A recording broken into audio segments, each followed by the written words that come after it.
Modafinil, is this the best nootropic in the world?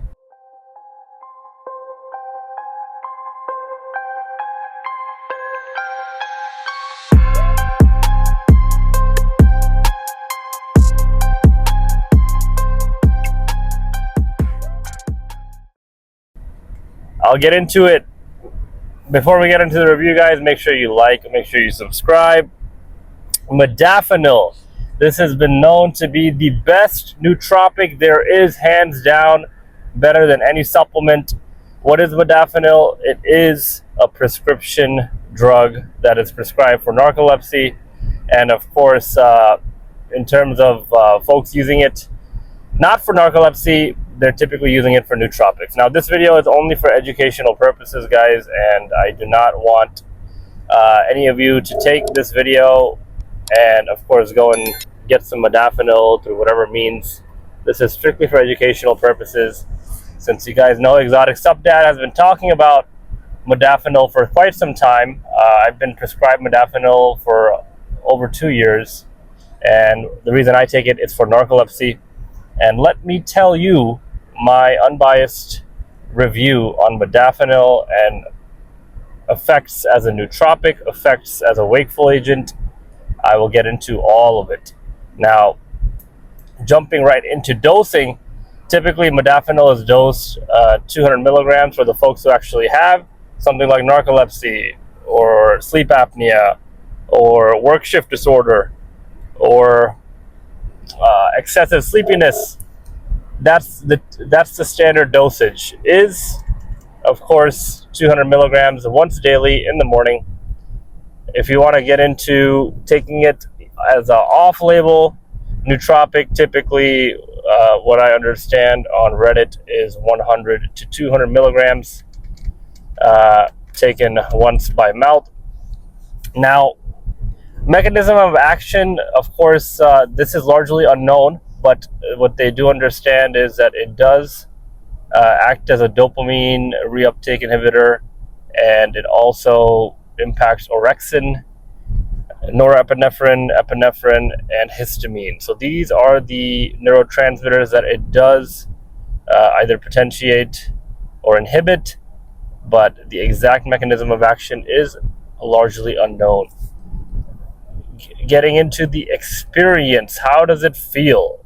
Is it like the movie Limitless? Because that's what a lot of folks purport, that this is the nootropic. This is the best thing you can ever take. You're gonna feel like Bradley Cooper in the movie Limitless, and you're gonna recall all the information that you have ingested and or consumed in your lifetime, and you're gonna be able to resort to all this information and be a genius. Let me tell you my experience. First time I ever took modafinil was, of course, when I was initially prescribed it. And the first time I took it, of course, I took 200 milligrams. I always take it in the morning on an empty stomach. I typically wait about 30 minutes after I wake up, at least, just to give the overall body time to wake up and your cortisol levels to of course, be regulated to the point where you start to feel naturally awake. You don't want to start hitting your body with stimulants right when you wake up.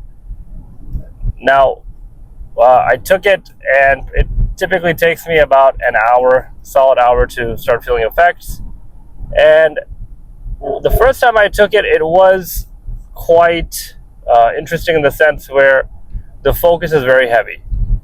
You are able to focus, zone in on tasks, and you're able to do it without all of the mental distractions and the overall mentally what everybody deals with, in the sense that you're not able to hone in on the task at hand and just complete that task. Typically in life, everybody has a whole bunch of stress and anxiety about other things going on in life, and at the end of the day, when you sit down and you're doing a certain task, whether it's working, whatever the case is, you want the ability to just hone in on that task, complete it efficiently, move on to the next task.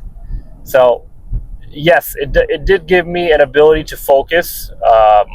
You do feel it's quite apparent if you do have a condition like narcolepsy. And for the folks who take it for off-label, although not recommended, you guys should not take it off-label, because these things all impact your receptors, and unless you're being prescribed by a physician, then you are likely going to cause some long-term implications to your receptors and whatnot. But I'll get into that in a different video. Now, that zoned in, that focused quality, of course, is very, very apparent with modafinil. Is there euphoria associated with it? Absolutely not. There's no euphoria. It's more so just the ability to focus, concentrate, and be more efficient. Now, is it going to augment your abilities to run meetings, augment your abilities to articulate? It's up in the air. Depending on what type of issues you're dealing with, whether it's narcolepsy, sleep apnea.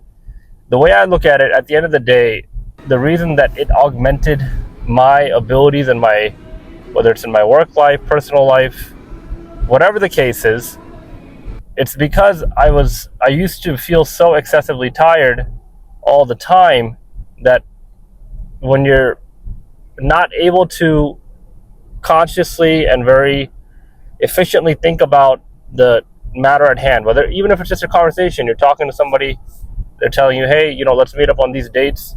When you're tired all the time, that impedes your ability to remember and recall. Being awake is a direct coefficient in being able to have the episodic memory recall that you need on a day-to-day basis. If you're not feeling awake, how do you expect yourself to remember things that are important and crucial for whatever you got going on in life? So did it augment my ability to articulate, have conversations, remember what I'm speaking to individuals about, remember the things I'm working on? Yes, all across the board. But this is somebody who was narcoleptic for almost my entire life. Just to give you a synopsis, so I didn't start taking modafinil till I was just about 2 years back, when I was working a very demanding role. I was working upwards of 20 hours per day, and I was sleeping about 3 to 4 hours per night. On top of that, we just had our younger two children, so we had a newborn, so I was staying up with a newborn. Needless to say, I was barely sleeping. I was already narcoleptic, which I didn't know about because I hadn't done an evaluation. And I had an extremely demanding job. I was chief of staff at a high-growth IT services company, reporting to the CEO. And he would essentially be working upwards of 20 to 21 hours per day. And my role was to stay on call 24/7 and mitigate issues, resolve issues, highlight risks, all that good stuff, and do it in an extremely high pressure environment, extremely demanding environment. So that's where I went ahead and got an evaluation, because I needed to stay awake. I was ingesting upwards of 1,000 to 1,500 milligrams of caffeine per day just to sustain myself. And I knew that this was not normal. When I understood that I was abnormally dependent on caffeine and stimulants to get me through my regular days, yes, was it a demanding schedule? Yes, but would a normal person require 1,500 milligrams of caffeine just to get you through your day? No. I remember very vividly, there was one time, this was right after COVID, I had taken Hooligan. It was the version 5 of Hooligan, one of the earlier versions, and it had 700 milligrams of caffeine. I remember I drank that on a Saturday evening, because I used to work weekends as well, on most weekends. And I did a workout for about an hour and a half. Right after the workout, I took a nap. This is the version 4 one that had 700 milligrams of caffeine. I think the breakup was insane, like 650 milligrams anhydrous, and the rest was dicaffeine malate. So I took a nap after taking a whole scoop of Hooligan within 2 hours. And I remember telling my wife, I was like, This can't be normal. No, nobody should be doing this type of caffeine intake and then taking a nap. I did an evaluation, so of course I saw my physician. I did an evaluation, and they of course diagnosed me with narcolepsy, and that changed the whole ball game. And reflecting back on my life, I've had narcolepsy my entire life. I remember when I was a swimmer back in high school, I would always be falling asleep in class because, of course, we were swimming. I mean, it was a very demanding schedule. In the morning, we would train for about an hour and a half. We would swim in the pool, 5 a.m., then we would have a full day of school, and then we would have about 2.5, 3 hour practice after school every day. So it was 5 days a week of 2-a-days, and I could not stay up in class. Yeah, did I do fairly well in classes? Yes, but do I think I would have done tremendously better if I had modafinil up my sleeve in terms of being prescribed modafinil for my narcolepsy? I think I would have done tremendously better, and not just in academics, but also in swimming. And I'll get to the exercise portion of why it's so crucial to also have modafinil when you have an issue like narcolepsy, especially even for working out. So that's what used to happen back when I was a swimmer in high school, and in college I dealt with it, and it wasn't until 20 plus years of dealing with this that I finally got prescribed modafinil.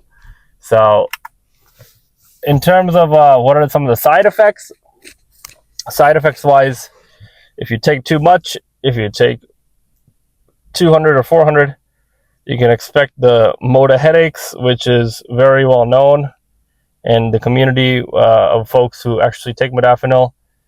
You'll get excessive headaches if you take too much, and of course if you're not sleeping enough. The way to mitigate it, so what I find to be the best stacks of modafinil is Alpha-GPC or acetyl L-carnitine, alpha-lipoic acid, and I've done separate videos, lion's mane mushroom. A lot of these standard nootropics that are well studied and researched are very good stacks with modafinil. It will not only potentiate modafinil and its effects, but it will also mitigate a lot of the side effects. So that is my recommendation. Of course, I've done a video on MindLab Pro. I've done a video on lion's mane mushroom, and what I take in terms of my modafinil. So every morning I start off with 200 milligrams, and then in the afternoon I typically will take 100. If it's not a very demanding day, then I just stick with my 200, and that is my dosage on modafinil. So all in all, if you are someone who is having any of these symptoms, whether it's excessive daytime sleepiness, narcolepsy, of course you typically don't know you have narcolepsy until you get an evaluation done, then I would urge you to get yourself checked out. It's not something that is easy to deal with. It impacts all aspects of your life. In terms of how it feels in comparison to, let's say, Adderall, all that, it's very subtle. It's like Adderall is extremely intense, and I don't need to take it to understand what it feels like. I've spoken to friends who've taken it, but it is an amphetamine, and it's going to increase your epinephrine, norepinephrine to the level where it's more so you're extremely stimulated, and the cardiac and the cardiology, the heart implications that it's going to have on you are not going to be ideal in the long run. So doing things like Adderall, doing things like high levels of stimulants, whether it's DMHA and all that stuff, just don't do it, guys, because you keep that sense of longevity in your mind. Even with modafinil, you cannot overdo it. You will face side effects. It's a simple fact of the matter. With that said, guys, that's it for me. I'll catch you on the next one.